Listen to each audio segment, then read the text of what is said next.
I hope I don't offend anyone by saying this, but eBay's for parts or not working section is literally a pile of useless garbage. I'll go through there occasionally on the off chance someone might have listed something that might cost less to fix than it would to buy a new one.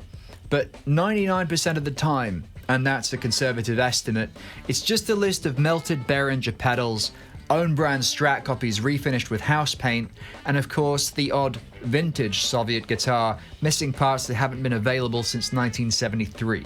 That 1% of the time, though. This is a 2001 Gibson Les Paul Standard in factory ebony. There's nothing special or rare or unique about it. It's another Les Paul Standard. Mahogany body, carved maple cap, rosewood fretboard, bound neck and top, 22 frets, Grover kidney bean tuners. In 2001, they had chrome hardware, the Swiss cheese weight relief, and a set of Gibson 490R and 498T pickups. The neck carve is supposedly 50s, but I would describe it as transitional, just a little bit thicker than a 60s neck. It's nothing like the baseball bats you get on a mid-50s reissue. We're not describing this as in mint condition. I scrolled past the listing a couple of times just because the main photo was so bad I didn't believe it could be a salvageable guitar. Appropriately, it came in this coffin case. It's missing the pickups, the pots, the switch, the bridge and the tailpiece. Beyond that, the previous owner has gone a little punk rock with the finish. There's the remains of stickers, a whole lot of gouges and gashes in the paintwork, and then there's this on the back. It's a bold design choice, to be sure.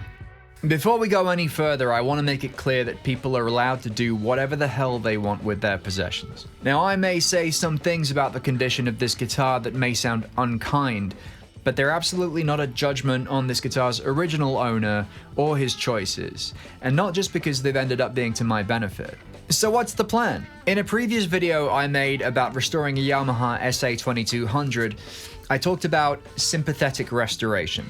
It's a philosophy of repair based on the idea of returning an item to a clean and functional condition without erasing the evidence of its history in the process. And that's a simple enough idea when you're dealing with nice old guitars that just need a little TLC.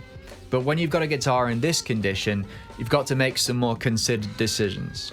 The nuclear option is a total refinish, but there's two reasons not to do that. The first is that Les Pauls are difficult to refinish, and I'm not confident I could do a good enough job. I could pay someone else to refinish it and still end up with a guitar worth far more than it cost me. But the second reason is that a whole refinish would be the opposite of sympathetic restoration. Look at the headstock. It hasn't been creatively vandalized. This is just a thing that happens to some Gibson headstocks. The lacquer has checked and then lifted a bit. There's not a great deal you can do about this without the kind of refinish we've already decided against. Luckily, I quite liked this look, so I've chosen instead to let it inform the project. The original owner told me that he bought the guitar new and played it for a few years, and at some point he turned it into this strange art project, then cannibalized some parts off it, and then put it in a case and put it in his loft for 12 years. And then, last week, he got it out and sold it to me. My approach to the project is, what would the guitar look like if it was never defaced, never disassembled, never in storage for 12 years, but instead played and loved for every single day of its 2 decades? The headstock would look like this, but the body would not, so we're going to fix that. Before we properly get into this, we need to make sure we don't run into any nasty surprises. We already know I'll need to replace all the electronics and some of the hardware, but we need to check the guitar's structurally stable. There aren't any cracks or breaks in the wood that I can see, but we need to check the neck. The concern with a guitar like this is to find a twisted neck or a stripped or broken truss rod. The seller told me it didn't have any such issues, and I have no reason to disbelieve him. But he also hadn't had the guitar in playing condition for over a decade, so there's no way I'm not checking. Fortunately, the neck is straight, and it looks like nobody's ever even touched the truss rod. A quick test shows that it's engaged and that it turns smoothly and easily. It also turns out the frets have barely any wear at all. That's great, but the work is all still to do. We're going to disassemble what we need to, then start with cleaning down the top to get rid of any sticker residue and any other dirt that might be on there. We're using naphtha, otherwise known as lighter fluid. Les Pauls have a nitrocellulose finish, so you have to be careful what you use to clean them, but naphtha is generally a safe agent. At this point, we're going to start sanding. We're starting with 400 grit because we're not looking to remove a lot of material, just enough to flat off the worst of the scratches.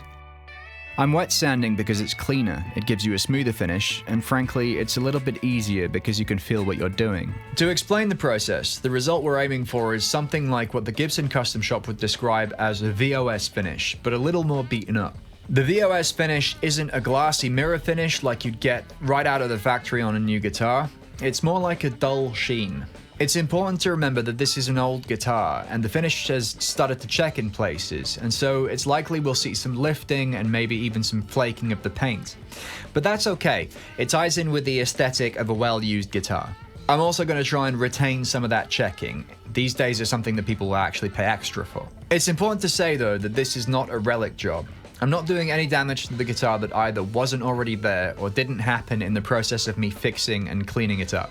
I have nothing against relics, of course, but this guitar's condition, when I'm done, will be 100% incidental. Very quickly, I'm finding that getting the worst of these scratches out is a lot easier than I've expected.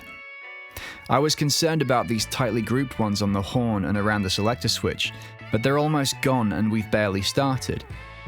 There are some of these other scratches that won't fully come out, and that's fine. I'm not trying to end up completely scratch-free. A useful tip though when you're wet sanding is to change your water often, especially between grades, so you keep your sandpaper as clean as possible. We don't need to be adding more scratches. I'm going up through the grades as you usually would, but I'm deliberately not being as thorough as I would with a guitar I want to get to a high shine. I want the final grade to be ever so slightly uneven, and I don't want to lose all of the swirl marks, which are in fact microscopic scratches, because that's what guitars look like after years and years of heavy use. Solid black is a forgiving finish, which is lucky. If this was a transparent finish like a burst or a wine red, it would be a much bigger challenge to match the colors and worry about the thickness of the paint. With black, all I need to think about is the surface texture and how the light reflects off it, because black does still show up dings and scratches. I'm going to keep sanding right up to 3000 grit, at which point we're into the early stages of polishing. As expected, a couple of little pieces of paint have flaked off down to the wood, and we've got some lifting around the potholes and the bridge holes. Again, that's fine, and I'm not worried about this kind of damage, being as it's the kind of damage that would occur naturally.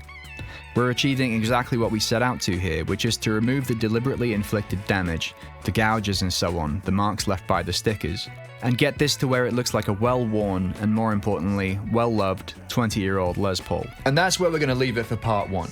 Thanks for checking this out, and make sure you subscribe to get notified when part 2 drops. It'll be a couple of weeks because we're going to have to fill and respray the back, and I've also got a couple of special parts on order that I'll tell you about when they get here. So we're going to look at the new electronics and hardware, we're going to take care of the worst of the damage to the finish, and we're going to set up and finally play the finished guitar. I personally can't wait, and I really hope you join me for it.